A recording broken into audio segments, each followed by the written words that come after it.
Cook with கோமாளியில் Akshay Kamal செஞ்ச புளியோதரை எப்படி செய்கிறதுன்னு பார்க்கலாம். இதுக்கு ஒரு 6 டீஸ்பூன் அளவு மல்லி விதையை எடுத்துக்கோங்க.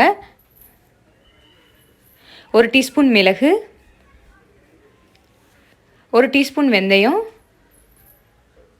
2 டீஸ்பூன் எள்ளு, இது எல்லாத்தையும் சேர்த்து நல்லா வறுத்து வாசனை வர வரைக்கும் வறுத்து நல்லா எடுத்து வச்சுக்கோங்க. இந்த மாதிரி நல்லா நிறம் மாறி வாசனை வந்திருக்கணும். இந்த சமயத்தில் எடுத்து வச்சுக்கலாம். ஒரு 10 வரமிளகாயை 1 டீஸ்பூன் நல்லெண்ணெய் ஊற்றி நல்லா நிறம் மாற வரைக்கும் இதையும் வறுத்து எடுத்து வச்சுக்கலாம்.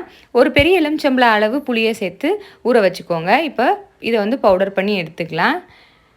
இப்போ ஒரு கடாயில் தாராளமாக எண்ணெய் ஊற்றி 1 டீஸ்பூன் கடுகு, ஒரு 4 வரமிளகாய், கொஞ்சோண்டு கருவேப்பிலை இதெல்லாம் பொரிஞ்சதுக்கப்புறம் 1/2 டீஸ்பூன் அளவு மஞ்சத்தூள் சேர்த்துட்டு கரைச்சி வச்சுருக்க புளியை சேர்த்து கொதிக்க விடலாம். புளி நல்லா கொதி வந்ததுக்கப்புறம் அரைச்சி வச்சுருக்க அந்த பவுடரை சேர்த்து நல்லா தேவையான அளவு